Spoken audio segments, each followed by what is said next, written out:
mbokk yi ñuy seetaan ci Jambar News nuyu nañ leen am kontaante ak mbégte comme nañ leen koy defalee saa su ne bu ngeen ñu gisee ci làmb ngeen ñuy gis naa mu nekk sport boo xamante ne yaakaar naa ne suñu sport national la ñu bëgg ko loolu waaye tey nag dañoo ànd ak ki nga xamante ne mooy le PDG njiital Jambar production di Mansour Ba mu fas yéene def nam daan def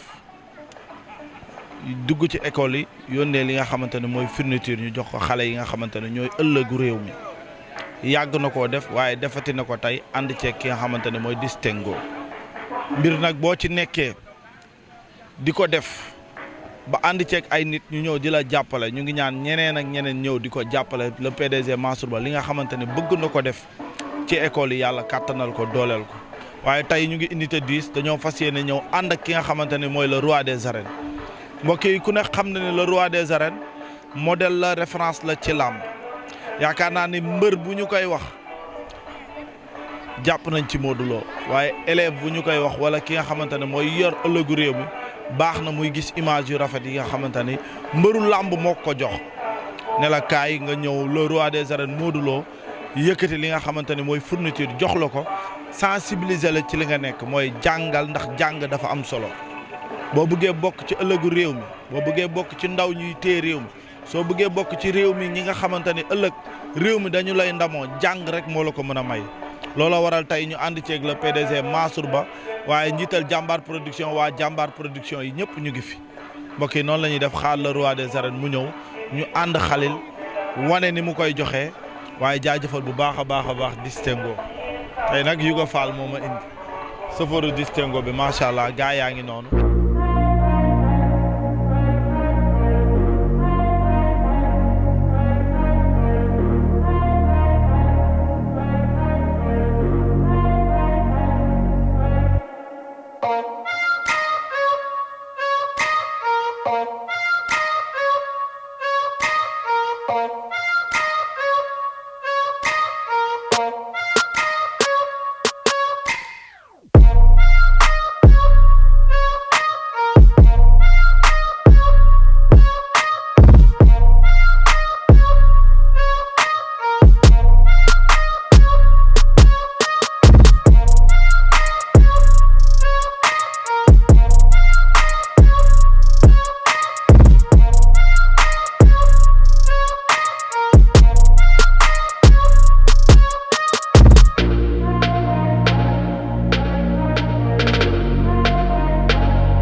mbokk yi ñoo ngi leen nuyu di leen jaajëfalaat bu baax a baax tey nag mbokk yi ñoo ngi fi unité 10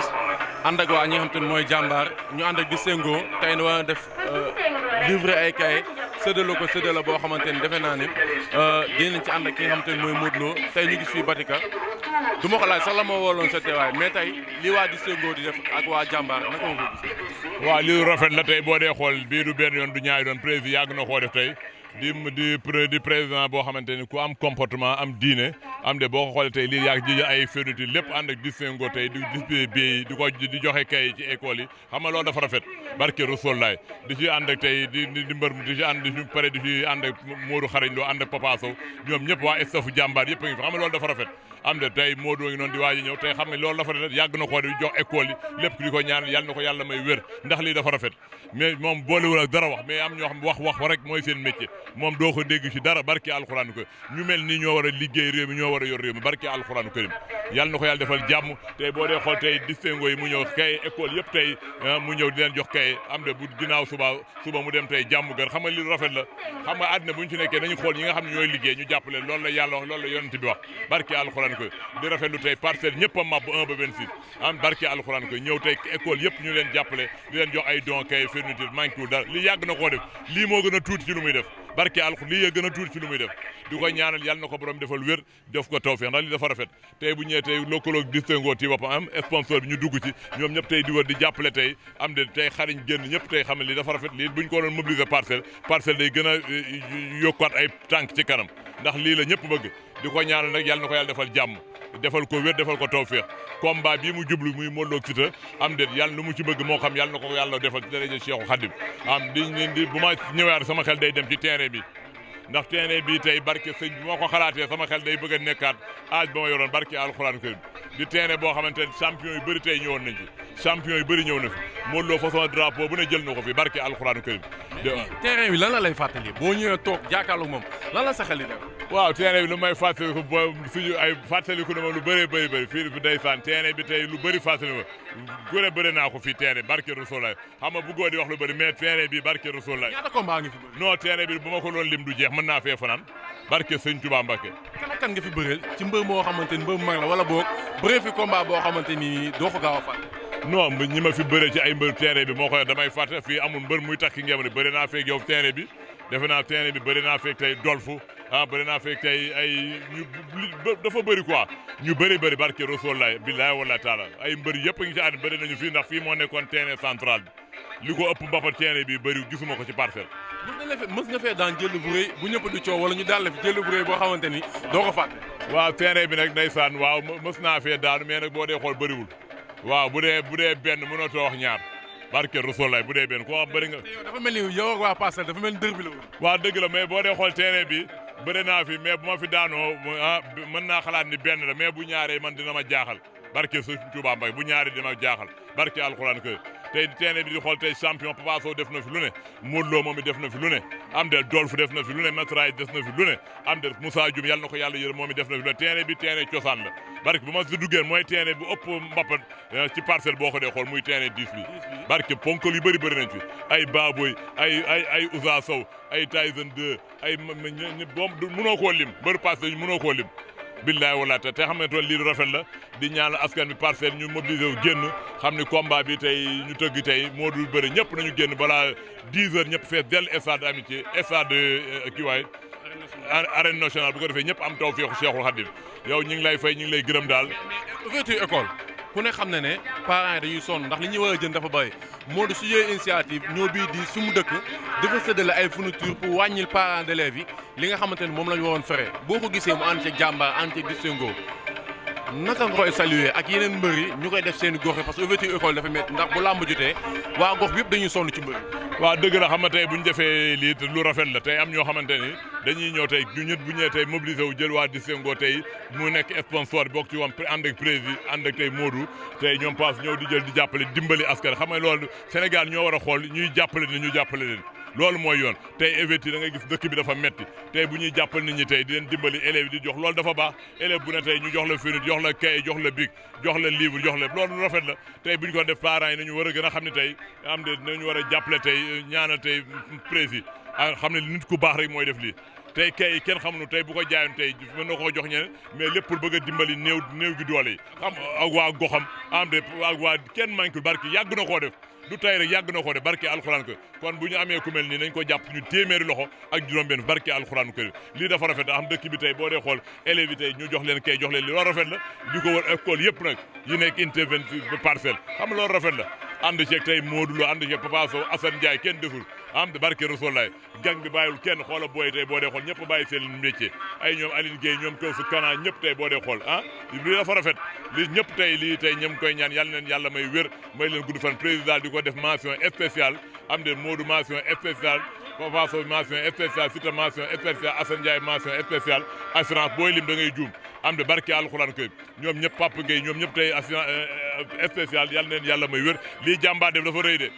lii Mansour def barke alxuraan kii yàlla na ko yàlla lafal cet ñaan la may ñu ba si kanam nga xool barke alxuraan kër kontaan naa ci ñoo la gën a kontaan yàlla na yàlla defal jàmm doole Cheikhul Khadim jërëjëf jëfet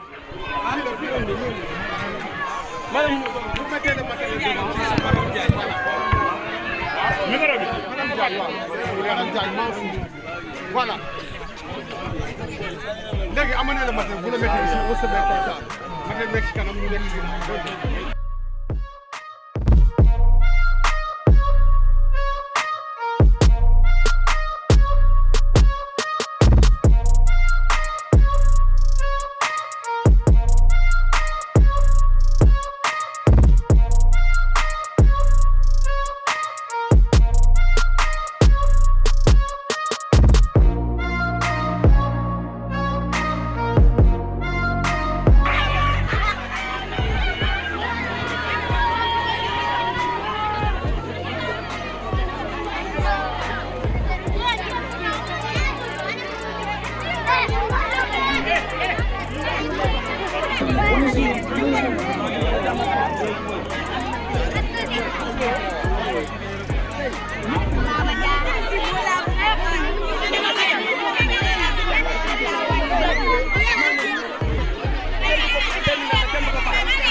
ñaari directeur yi fi nekk muy madame Diagne ak madame Ly jël nuyoo bi monsieur Ly jël nuyoo bi teg ko ci seen loxo ñu jottale ko le corps enseignant jottale ko l'amicale des parents d'élèves ak ñëpp ñu jot ci. kon nag Mansour kontaan nañ Modou Lo kontaan nañ parce que lii bu ko Mansour di def du ci wéet parce que da nga cee dugal sa loxo kon nag Mansour dañ ne ñoom dañu yëkkati ay kàddu gërëm rek mais dañ ci sànni kàddu tuuti rek nuyoo Modou sànni ci kàddu ñu jox maintenant en corps enseignant bi directeur ñoom ñu yëkkati ay kàddu ñu dem parce que état bi dafa bari Mansour lan ngay wax. waaw d'abord di leen nuyu. di leen remercier. ci accueil bu chaleureux bu ñu am fii ci école unité 10. tey bu ñuy def tey cette caravane là de distribution de fournitures scolaires. commencé ko ci unité 10 c'est symbolique. tout à fait parce que li may wax à chaque fois tey ambassadeur Parcelles Assainies unité 10 la dëkk. tey le représentant. des Parcelles Assainies bu gën a mag unité 10 la dëkk. dëgg la tey le roi des arènes. unité 10 la dëkk. tey le champion incontesté incontestable. unité 10 la dëkk. dëgg la donc bu ñuy mener une caravane de ce type il faut que ñu commencer ko tey ci unité 10. mu wane ni tey moom dafa am lu mu représenté lu rëy ci parcelle. dëgg la waaw parce que moom mooy suñu premier ambassadeur di wax ni rek tey lamb dafa dépassé benn certain niveau. tout à fait comme may wax à chaque fois lamb du rek mbër ñëw takk ngemb dem bëre dem yoonam. tey 90% des gens qui supportent les lutteurs. ay jeunes lañ. boo daanee ñu kontaan boo daanoo ñu jooy. dëgg la tey ban impact nga mën a am ci société bi sur cette jeunesse là. ba mën leen permettre sensibiliser leen quant à leur avenir. amul lu gën a rëy école pour nga def ko Tout à te fait. ku xam Modou Lo xam ko ci social dëgg la parce que gis nga le choix n'est pas gratuit tout à fait. am na amul sax un mois gis nañ lu mu def ak étudiant Bambey yi ci seen logement sociaux yi nga xamante ne da leen ko jëlal chaque mois mu leen koy gérer kooku tey mi ngi participer massivement ci tey développement tey la jeunesse sénégalaise donc c'est très important keroog gunge naa ko fi mu indi corbillard may ko tey mosquée unité 10 donc ce sont des actes yi nga xamante ni tey mbër yi dañ ci war a jël exemple parce que référence dans ce domaine lu bëri lu muy def du ko wane mais il est important étant tey le roi des arènes étant tey le numéro 1 mu wane yoon bi kat ne kat ñun ci yii lañ nekk ci lii la ñuy dox pour mën a permettre ñeneen ñi xam ne nekkul tey dañ lay fay ay millions nga jël ko def ko sa poche jëm tëdd ak sa kër am na ñi si sonn ci yow am na xale yi lay supporter yi nga xamante ne ils peuvent être dans le besoin il faut nga jàppal leen mais lii mënul woon nekk sans pour autre vraiment année yëpp ñu ngi ko doon def sans ñoom mais ren bu ñu ñëwee dañu yokk doole bu baax di sponsor leaderu làmb ji bu war a am le 24 novembre entre Modou Lo ak Siteu vraiment tey bu ma ñëwee fii mbégte mu rëy laa ci am di ci kontaanee ñëpp di remercier waa école bi les directeurs respectifs di leen nuyu bu baax di nuyu aussi waa Jambar production ak waa mouvement des Jambar du Sénégal bi nga xamante ne tey ñoom du ñu ménager aucun effort te di ma jàppale à chaque fois di nuyu toute la presse aussi ici présente merci. moom mooy le meilleur lutteur de sa toute génération confondue muy Modou Lo jàngee fii ci école bi fii la daan entraîné ak l'écurie Rock Énergie fii la déparé kon nag tey bu fi ñëwee tey dafa ñëw tey en pèlerinage tey dans son milieu naturel muy école unité 10 ak parcelle unité 10 Modou lan ngay wax. waaw salaamaaleykum. ñu fekk fi ñëpp vraiment Mansour wax na lépp ah parce que lii moom suñ ko defee suñu bopp lañ ko defal te ñun fii la ñu dëkk juddoo fi yaroo fi jàngee fii ci école bi ba tax na tey lépp li nga xam jëriñ la luy dem ci askan bi ñun bu ñu sañoon fii lay jiitu 10 doon de parcelle yëpp benn la nag li waa parcelle di bañ même ñoom dañ koy bañ sax quoi dama leen wax 10 mooy capitalu parcelle quoi loolu yàllaa ko def nag du man fi laa ko fekk. mais Mansour doogul de. waaw non kenn mën na ko mais loolu la yàlla dogal vraiment ñu ngi kontaan bu baax xam nga ñëw fii tey ci école PAD unité 10 xam nga suñuy jarbaat ñoo fi nekk suñuy doom suñuy rakk ba tax na comme li ñuy wax rek Mansour lu mu yàgg di def la comme li ñuy wax rek lu ëpp lu ñuy def kenn xamu ko mais xam nga am na yi nga xam ne nag moom dafay jar fësal ndax encouragé ñenn ñi nga xam ne yàlla mën na leen dégg duñ ko def loolu moo tax tey ñu def lii ñoo ngi war a dem ci yeneen école yu bari mais tey fii la ñu démarré rek vraiment di kontaan bu baax a baax ci Mansour taxawaay bi di ñaan yàlla na yàlla yombal ak partenaire di Sengo yi ñu mu àndal tey ñu def liggéey bu rafet vraiment ci la ñu fekk mais tey da koo yokk di Sengo vraiment ñu ngi leen di remercier di am contentement daal teew fi du ñu monopoliser kaddu bi ndax directeur rek ñoom ñu ngi fi ñu jox leen ñu yeggali quoi mais vraiment ñun daal kontaan nañu bu baax incha allah. jërëjëf.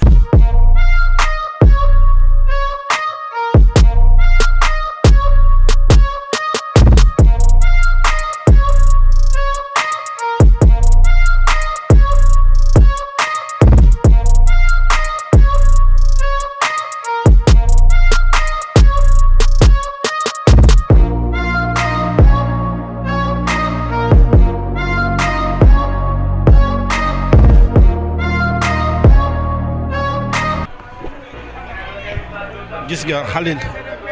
jóge nañ école unité 10 fi nga xamante ne fa la roi des arènes Modou Xarañ Lo fekk baax ñu ngi waat fii ci école unité 11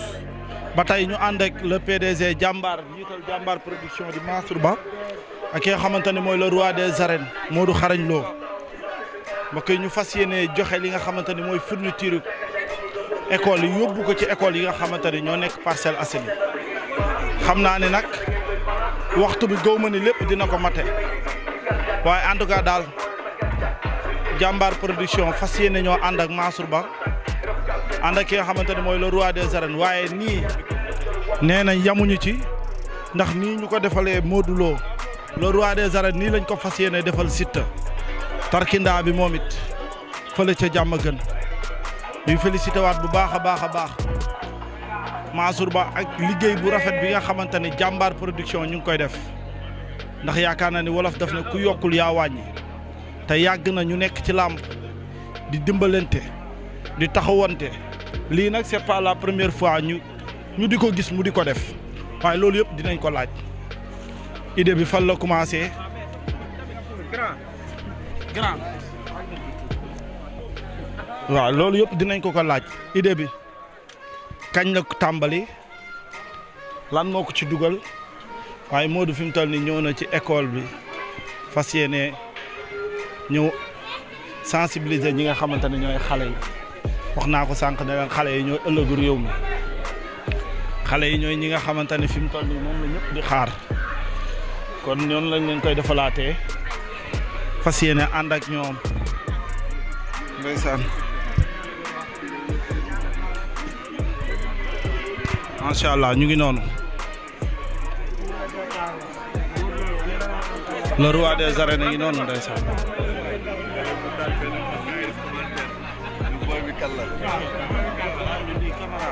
waaw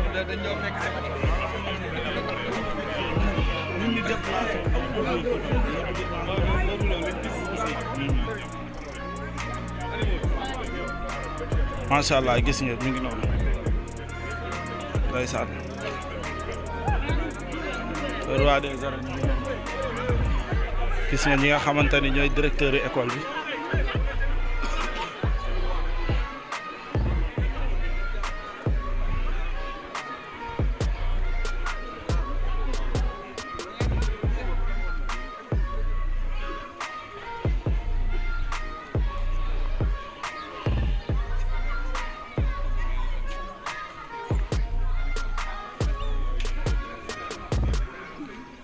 ñu ngi noonu yegg si nañ ci école bi fii mooy école de unité 11 moo doo ngay nuyoo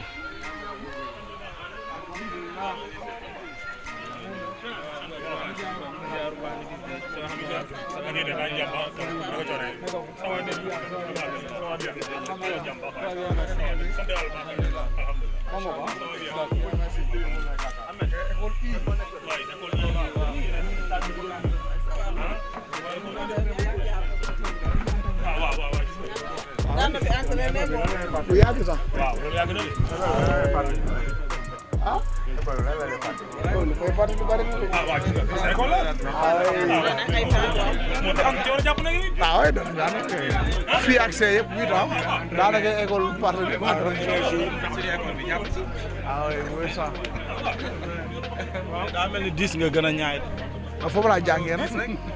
mais fii doon nañ fi entraîné waaw non 10 ak 11 benn la daal ngay jéggi fii dugg fii kay bu baax sax oui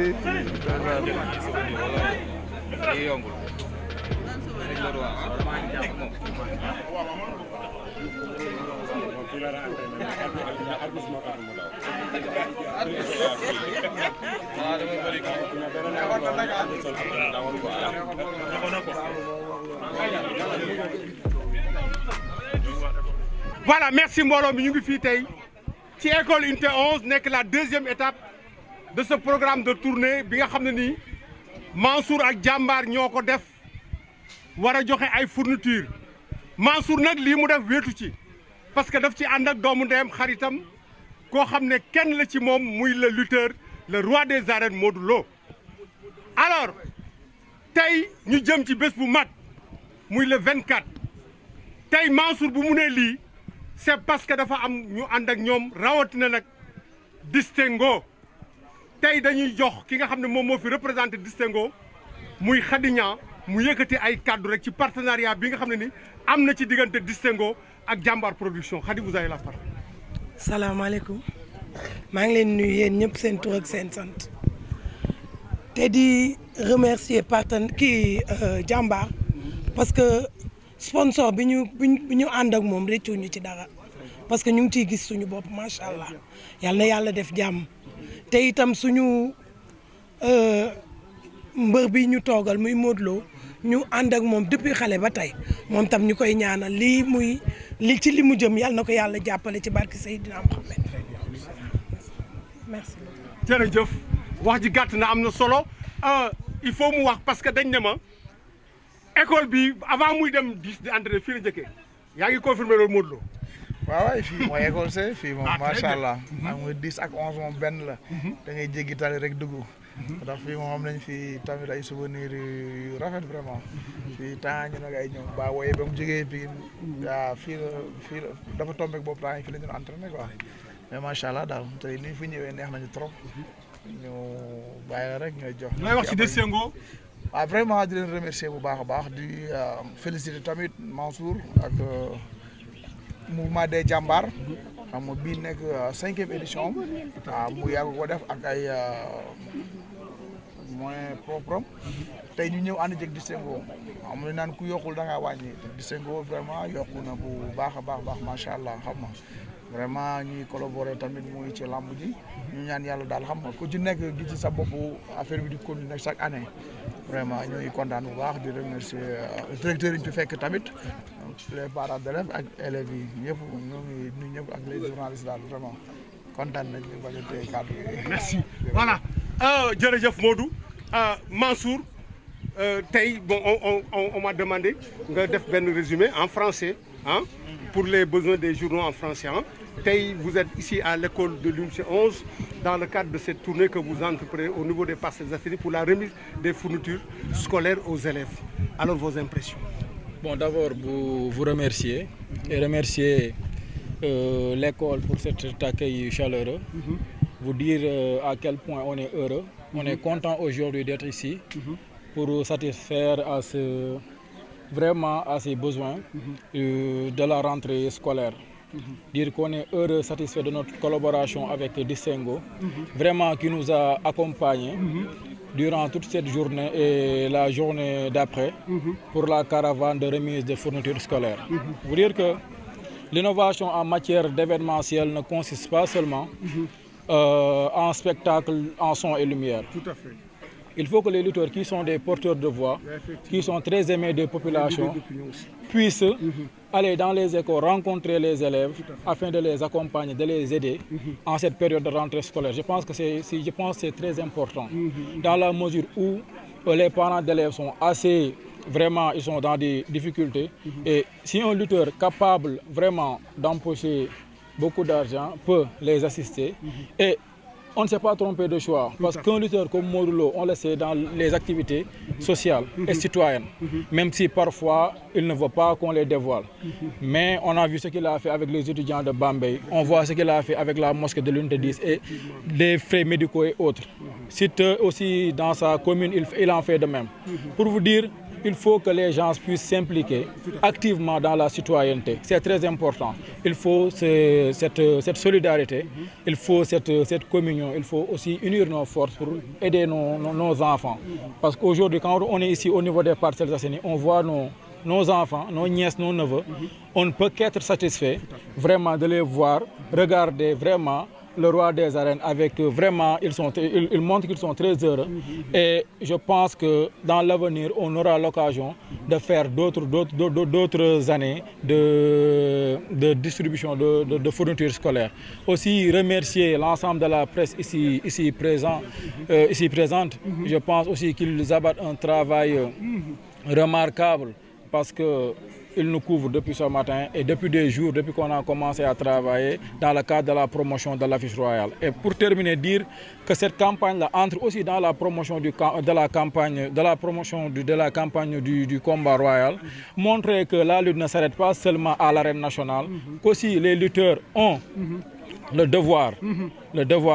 vraiment d'accompagner les populations dans la mesure du possible. C'est ce que Modou Lo fait tout le temps, c'est ce que aussi son adversaire s'est fait tout le temps. Aussi les encourager et les accompagner. Remercier aussi nos partenaires Distingo, remercier aussi le mouvement des Djambars du Sénégal. Merci. Merci beaucoup Mansour. Monsieur le directeur Djibril Sané,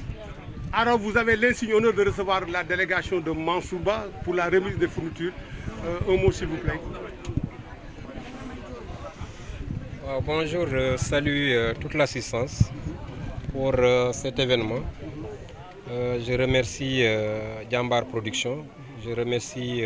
leur partenaire Distingo, je remercie le roi des arènes qui a voulu vous accompagner et demander aux enfants de prendre l'exemple de Modou Lo parce que c'est un exemple de réussite. C'est quelqu'un qui aime son métier, qui a du courage et qui a persévéré pour arriver à ce niveau. Donc chacun dans le domaine dans lequel il s'active doit faire tout pour réussir, quel que soit le domaine d'activité qu'il a embrassé. Donc j'en appelle à tout le monde de prendre son exemple et je l'encourage aussi dans ses actions citoyennes parce que c'est dans l'intérêt même des enfants d'accompagner les parents. Aujourd'hui, on nous remet des cahiers, des bics. Ça permettra de matérialiser le concept Ubité Djangate. Donc avec ça, les enfants peuvent démarrer dès maintenant, en attendant que les parents qui des fois sont dans des difficultés puissent trouver le nécessaire pour continuer les études, quoi. Mais dès maintenant, ils peuvent commencer parce qu'ils auront des bics, ils auront des cahiers, de quoi à démarrer en attendant que les parents s'activent, quoi. Donc le concept Ubité Djangate, c'est possible? C'est possible, oui. Avec les cahiers là, les bics, c'est possible, quoi. Merci. Voilà, ok. Merci. Allez, merci beaucoup. On fait la remise symbolique.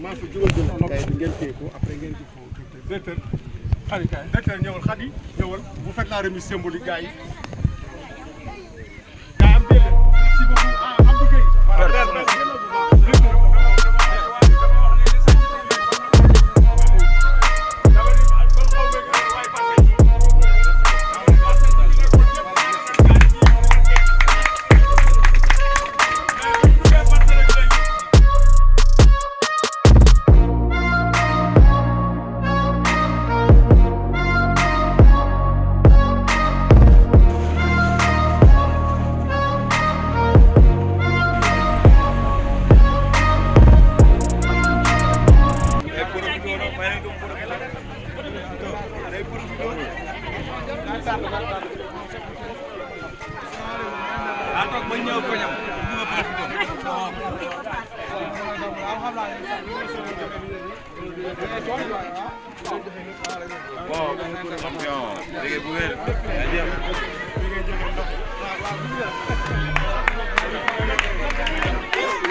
L'école Unité 19 a été choisie comme la troisième et dernière étape de cette journée.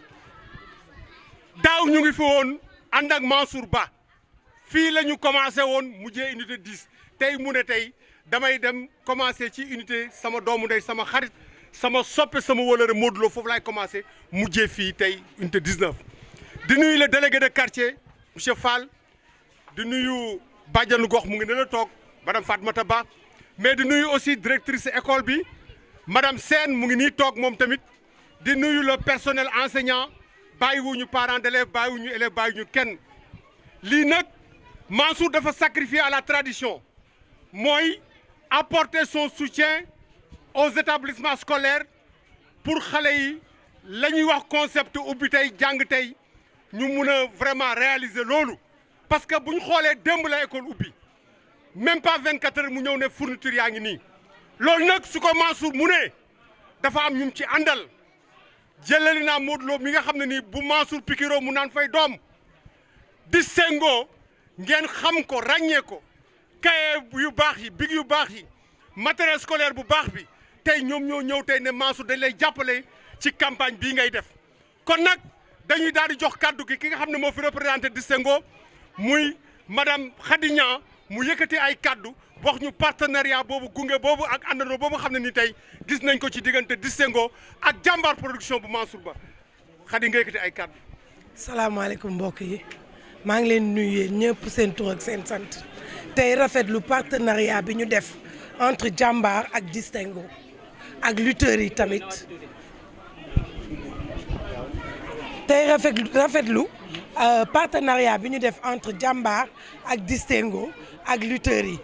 di def lu dul di leen remercier distingo mi ngi leen di remercier bu baax a baax a baax a baax tey ñaanal tam comme ni ma ko faral di waxee rek suñu jàmbaat ji toog muy Modou Lo yàlla may ko ndam ci kaw Siteu ci barki Seydina Mohamed jërëjëf parce que ñun ay doomu Parcelles lañ merci beaucoup. merci beaucoup waaw mais tàccu leen loolu waay voilà ñu jox directrice alors madame Sène c'est vrai que lii c'est pas la première fois Mansour yàgg na def lii tey mu ñëw fi tey indi tey vraiment ay fournitures scolaires jox leen en tant que directrice looy wax. ok donc je dis bonjour à tout le monde. Bonjour particulièrement à l'assistance qui est là, à notre premier donateur Mansour Ba. Moi je l'appelle notre premier donateur parce que depuis que je suis là, les dons que nous recevons, ça vient toujours de Mansour Ba. Bien vrai qu'il y a d'autres qui nous donnent, mais il est toujours notre premier donateur. Voilà, donc si on dit Oubité Diangité, lui il est là pour renforcer ce concept. Voilà, et nous disons un grand merci à notre donateur. Voilà, ce n'est pas seulement les fournitures, ça on le dit. Les factures d'eau, d'électricité, il est là. Il met sa main partout. Nos machines, il est là. Ordinateur, il est là. Photocopieuse, c'est lui qui assure tout à l'école. Donc on dit un grand merci à toute l'équipe qui est là, particulièrement à Mansour Ba. Voilà, et je me permets de le dire en wolof un peu pour nos parents wolof. Voilà, donc dama ne dañuy jaajëfal suñu premier donateur mooy Mansour Ba. Donc dama gis ne depuis que je suis là avec toute l'équipe chaque fois bu école ubbee rek moom mooy njëkk a indi ay fournitures jox ko suñu élèves yi. Donc loolu dinañu permettre ñu gën a sóobu bu gaaw ci liggéey bi. ma koy jaajëfal di jaajëfal équipe bi fi nekk yëpp di profiter waale aussi di wax ne lépp luñ fi am tey moom def na ci loxoom facture ndox fuñ ko jooyee à hauteur de des centaines de mille je dis voilà c'est lui qui paie moom moo koy fay machine ba ma ko jooytoo photocopieuse moom moo jël loxoom def ci poche am jëndal ma sama machine bi donc tey mun naa wax ne lépp luñ doon jooy fomp na ko faj na ko donc dañ koy wax merci di jaajëfal sama mbokk mi Modou Lo di sama mbokk di sama doomu ndey maanaam tey la ma doog a gis mais xam na ne ay mbokk lañu voilà parce que man mbokk yaayam laa mais xamu ko woon tey la ko doog a xam di jaajëfal waa Distingo di marque boo xam ne vraiment man mii particulièrement si laa jàngee marque Distingo du tey man ci laa jàngee kon su ma demee ba samay doom samay jarbaat di si jàng dama leen ciy gën a ñaax parce que marque bu baax la cahier bi boo ci bind da nga siy gis sa bopp waaw c'est pas comme n'importe quel cahier seen bagage yëpp bagage de qualité la vraiment parce que man ci laa jàngee ba am sama bac donc je dis merci à notre partenaire Distingo. Merci. Voilà ñu tàcc Distingo gars yi voilà merci donc madame Sène à cela vient s'ajouter aussi ay cours de vacances yoo xam ne Mansour doon na ko jox xale yi fii jox leen seen indemnité xale yi mu fayal leen seen droit d'inscription loolu yëpp fii la ñu fekk madame Sène kon nag Mansour Ba merci encore une fois de plus Mansour tey dañ lay jox kàddu avant que ñu jox sa doomu ndey parce que nee nga moom mooy remettre fourniture yi ci sa tur tey un mot à dire en tout cas à l'endroit de cet établissement que vous connaissez très bien pour avoir fait toutes vos humanités ici Mansour vous avez la parole. Bon d'abord c'est un honneur et un privilège de terminer cette journée ici à l'unité 19. C'est vraiment une fierté pour nous, pour moi en particulier, que cette caravane puisse se terminer ici aujourd'hui à l'unité 19, qui est mon fief. Et je le dis et je le répète, c'est quelque part où j'ai grandi, où j'ai fait vraiment la majeure partie de mon enfance. Aussi, ce concept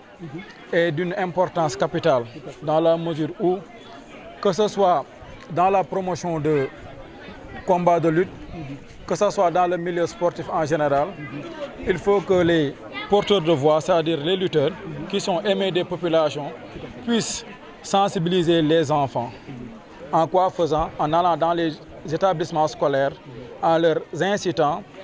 à apprendre, en les incitant à rester à l'école, en leur montrant la voie, parce que qui connaît Modou Lo, c'est que c'est un modèle. Vraiment, c'est un modèle. Comme disent les Anglais, is a role model, que les enfants doivent s'inspirer de lui. Maintenant, dire que l'innovation en matière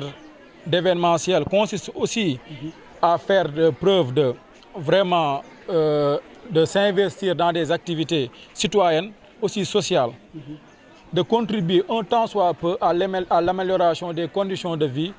et d'existence de concitoyens. Je pense que c'est très important. Aujourd'hui, je ne saurais terminer sans pour autant remercier la directrice qui certes a dit que je soutiens l'école tout le temps, mais aussi elle et l'ensemble de son équipe ne ménagent aucun effort vraiment pour la réussite de ces innocents enfants, de ces jeunes qui vraiment qui font tout pour réussir leurs études. Aussi, vous dire que je suis très heureux d'être accompagné de toute la structure Jambar Production, la presse aussi qui est présente, remercier vraiment l'ensemble des journalistes qui sont ici. Je ne saurais aussi terminer sans pour autant remercier la marque Distingo qui m'a accompagné cette année, vraiment que je remercie beaucoup à travers son directeur Mohamed, qui n'a ménagé aucun effort pour la réussite de cette journée et de la journée qu'on va organiser demain. Maintenant aussi terminer par remercier mes amis, je ne dirais pas le mouvement des Jambar du Sénégal parce qu'on est des amis, ils m'accompagnent partout, on est partout ensemble, les remercier et leur dire vraiment à quel point vraiment je suis heureux d'être accompagné des gens qui se sacrifient tout le temps pour ma modeste personne. Merci. Merci beaucoup Mansour. Kon nag gars yi ngeen tàccu Mansour Ba ah léegi nag yegg si nañ ci daj dëpp gi gannaaw bañ jógee te 10 jaar 11 Mansour jox la cër boobu mu ne tey yow yaay joxe fourniture ci turam tey lan ngay wax école bi xale yi enseignants yi mais surtout nag Distingo bi nga xam ne tey moo leen gunge. waaw salaamaaleykum dañuy nuyu assistance bi di nuyu directrice di nuyu ñi ñu fi fekk ñëpp daal vraiment di am contentement bu baax a baax daanaka Mansour waxoon na lépp ñu mënoon nañ ñëw la tëj vraiment moom dañ koy féliciter di wax li mu mën yàlla na ko yàlla yokku chaque année muy gën a yokku parce que lii du benn yoon du ñaar du ñett te du fii rek la koy def fii la dëkk nag mooy feebar mais du fii rek la koy def fépp la koy def ba tax na xam nga ak partenaires yi mu àndal muy Distingo xam nga naan ku yokkul da ngaa wàññi Distingo yokku na bu baax dañuy ñaan yàlla mu gën a yokku chaque année daal vraiment Mansour dañ koy ñaanal ak mouvement di jàmbaar fii maa ngi fi mujjee suma jëmuloo muy lancé mouvement di jàmbaar de Sénégal fii nii ci école bi vraiment waaw gis na vraiment daal di ko remercier di ñaan yàlla yokku bu baax xam nga xale yi tamit ñu góorgóorlu lii soññ bu rëy la ci ñoom xam nga te góorgóorlu jàng ñoom tamit bu baax a baax ba am ay notes yu baax xam nga vraiment kontaan nañ ñëw teew fii parce que unité 19 merci. tàccu leen Modou Lo.